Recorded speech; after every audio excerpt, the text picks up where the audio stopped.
የኢትዮጵያ መርከቦች በድጋሚ ከሆርሙዝ ሰርጥ እንዲመለሱ ተደረገ። የሽብርና ጽንፈኛ ኃይሎችን ተልዕኮ ለማስፈጸም ሲንቀሳቀሱ የነበሩ 138 ተጠርጣሪዎች በቁጥጥር ስር ዋሉ ተባለ። መሰረት ሚዲያ ምንጮች የነገሩኝ ብሎ እንደዘገበው ደግሞ እኚህ በቁጥጥር ስር የዋሉት ግለሰቦች የድምፃዊ ቴዎድሮስ ካሳሁን ዘፈንን በጋራ ሲሰሙ ስለተገኙ ነው። የኢትዮጵያ የዩሮ ቦንድ አበዳሪዎች ቡድን መንግስት ያልከፈለውን የ1 ቢሊዮን ዶላር ዕዳ በተመለከተ ክስ ለመመስረት የሚያስችላቸውን የህግ ሂደት በይፋ መጀመራቸው ተሰማም።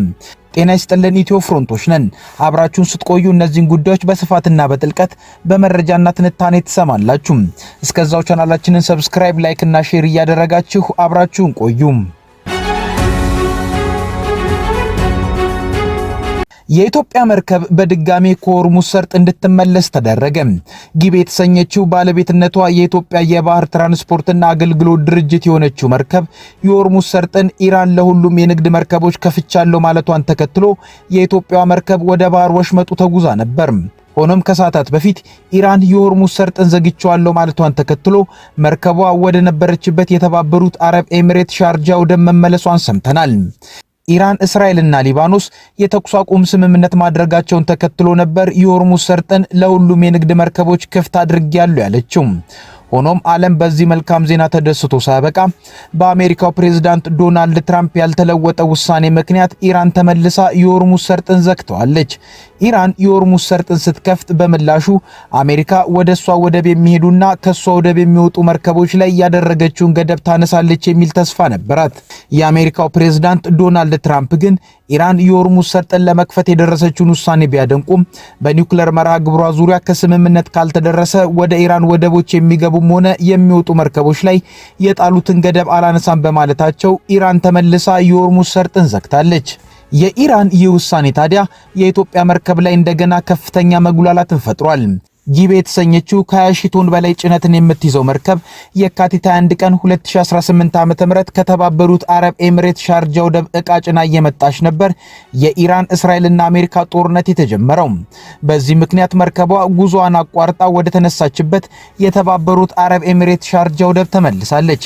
50 ለሚሆኑ ቀናትም መርከቧ እስከ ጫነችው ዕቃ እዛው ቆማለች። ሆኖም ኢራን የሆርሙዝ የባህር ወሽመጥን መክፈቷን ተከትሎ ጊቤ የተሰኘችው የኢትዮጵያ መርከብ ከላይ በምስሉ እንደምትመለከቱት የሆርሙዝ ሰርጥን ለመሻገር ጉዞ ጀምራ ነበር። እንደሰማነው ከሆነም መርከቧ የሆርሙዝ የባህር ወሽመጡ ጋር ለመድረስ የተወሰኑ ኪሎ ሜትሮች ብቻ ቀርተዋት ነበር። ራስ አልካይማ የተባለውን ለሆርሙዝ ሰርጥ በእጅጉ የቀረበውን የመርከቦች ነዳጅ መሙያን ጭምር አልፋም ነበር። የኢትዮጵያ መርከብ ጊቤ የሆርሙዝ ሰርጥን ለመሻገር ተቃርባም ነው ኢራን መልሳ ወሽመጡን መዝጋቷን ያሳወቀችው። በዚህም ምክንያት መርከቧ ተመልሳ ወደ ተባበሩት አረብ ኤሚሬት ሻርጃ ወደብ በመሄድ መልህቋን ጥላለች። ይህም መርከቧን በእጅጉ ያንገላታት እውነት ሆኗል። የዚህ ጭቃጫኝ መርከብ ጉዳይ ብቻም ሳይሆን ከኩዌት 1.3 ሚሊዮን በርሜል ነዳጅን ለኢትዮጵያ የያዙ 3 መርከቦችም ሰርጡን የማለፍ ዕድላቸው አነስተኛ ሳይሆን እንዳልቀረን የሰማነው። የኢራን ውሳኔም የመረጋጋት አዝማሚያን አሳይቶ የነበረው የዓለም የነዳጅ ዋጋን በድጋሚ እንደሚያነረው ይታመናል። ይህም ለኢትዮጵያ ቀጣይ ችግር ነው የሚሆነው። ከዚህ ጉዳይ ሳንወጣ በትላንትናው ዕለት የሆርሙዝ ሰርጥ መከፈትን ያወጀችው ኢራን በአንድ ቀን ውሳኔዋን ቀልብሳ ሆርሙዝን መልሳ መጠርቀሟ ይታወሳል። የኢራን መገናኛ ብዙሃን የሀገሪቱ ጦር የሆርሙዝ ወሽመጥን ዳግም መቆጣጠር እንደጀመረም ነው የገለጸው። የኢራን አብዮታዊ ዘቡን ጠቅሰው የወሽመጡ አካባቢን ጦሩ ተቆጣጥሮ በቀደመ ሁኔታው ላይ መመለሱን ዘግበዋል። አብዮታዊ ዘቡ በመግለጫው አሜሪካን በባህር ላይ ውንብድና ወንጀሎች እገዳ የምትለው ከባህር ላይ ዘረፋ አይተናነስም ብሏል።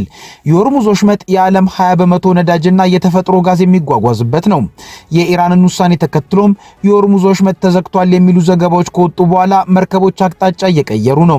ነዳጅ የጫነውና የግሪክን ሰንደቅ ዓላማ የሚያውለበልበው ሚርሻል ሚኒሪቫ ኤቨሮፓ የተሰኘ አንድ መርከብ መጀመሪያ ወደ ተነሳበት አቅጣጫ ሲመለስ ታይቷል ተብሏል። ከዚህ አለፍ ያለ መረጃ ወጥቷል።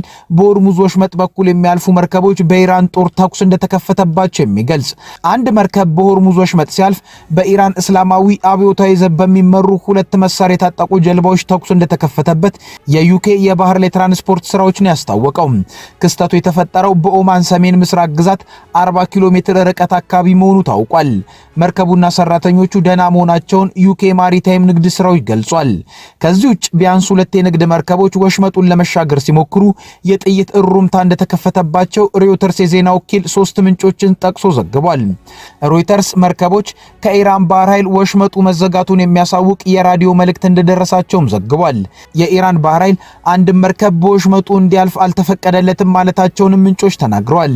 ይህ በእንዲህ እንዳለም የኢራን ጠቅላይ ብሔራዊ ደህንነት ምክር ቤት ተኢራን በሆርሙዝ ወሽመጥ የሚደረጉ እንቅስቃሴዎችን ጦርነቱ እስኪያበቃና በቀጠናው ዘላቂ ሰላም እስኪሰፍን ድረስ ለመቆጣጠርና ለመከታተል ቁርጠኛ ነች ብሏል።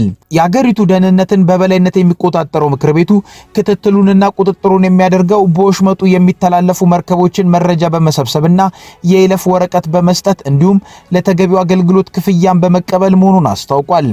የደህንነት ምክር ቤቱ በማህበራዊ ሚዲያ ላይ በሰጠው መግለጫ ጠላት የመርከቦችን መተላለፊያ ለማስተጓጎልና የባህር ላይ እገዳን ተግባራዊ ማድረግ እስከቀጠለ ድረስ ኢራን ይህንን የተኩስ አቁም ጥሰት አድርጋ ትቆጣጠሯለች ብሏል። በተጨማሪም የሆርሙዝ ወሽመጥን በሁኔታዎችና ውሱን በሆነ መልኩ እንዳይከፈት ታደርጋለች ሲልም አክሏል።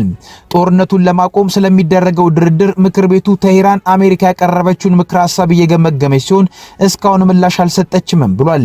ታዲያ የኢራን ውሳኔን በጉጉትና በብዙ ተስፋ የሚጠብቀውን የሁለቱን ሀገራት ድርድር ላይ አዳዲስ ስጋቶችን የፈጠረ ሆኗል።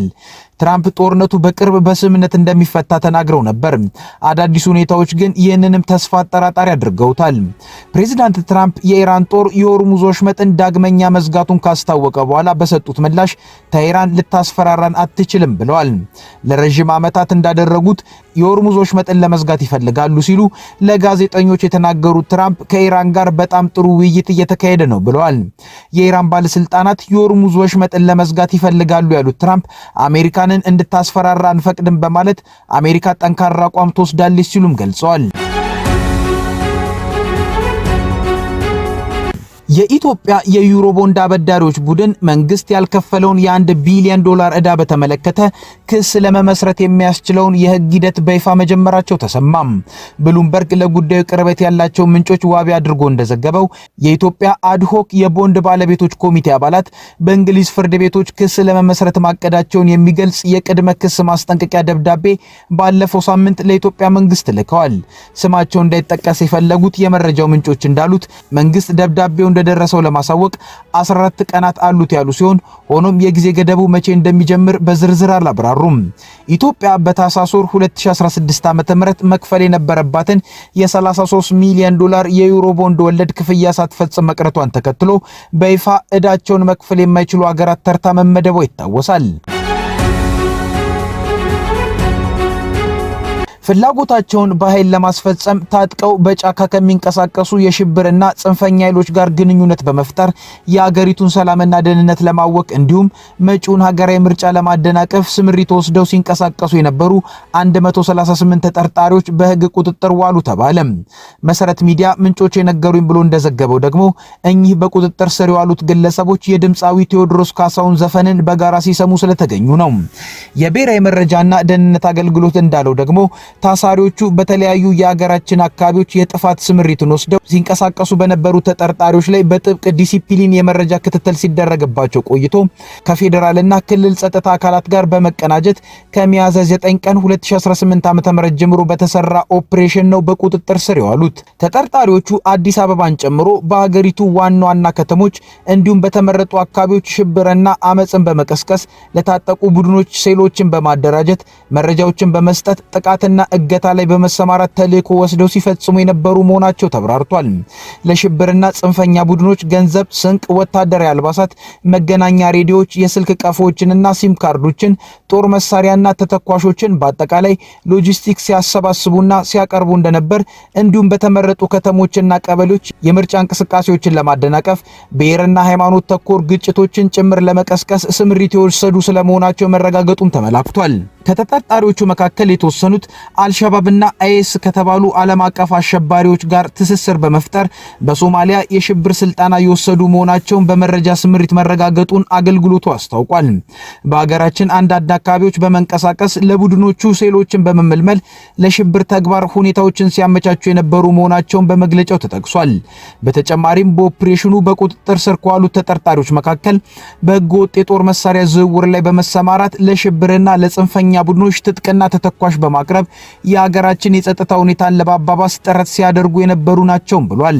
እንዲሁም በህገ ወጥ የሰዎች ዝውውርና የኮንትሮባንድ ንግድ ላይ በመሰማራት የኢኮኖሚ አሻጥር በመፍጠር በመሰረታዊ የፍጆታ ምርት አቅርቦት ላይ እጥረት እንዲፈጠር ሲሰሩ የነበሩ መሆናቸውም ተረጋግጧል። ተጠርጣሪዎቹ በቁጥጥር ስር በዋሉበት ወቅት ለሽብርና ለጽንፈኛ ቡድኖች ሊተላለፉ በዝግጅት ላይ የነበሩ የተለያዩ የጦር መሳሪያዎች፣ ተቀጣጣይ ፈንጂዎችና ቦምቦች፣ ተተኳሾች፣ የተለያዩ የውጭ ሀገር የገንዘብ ኖቶች እንዲሁም የኮንትሮባንድ ዕቃዎች አብረው እንደተያዙ በመግለጫው ተጠቅሷል።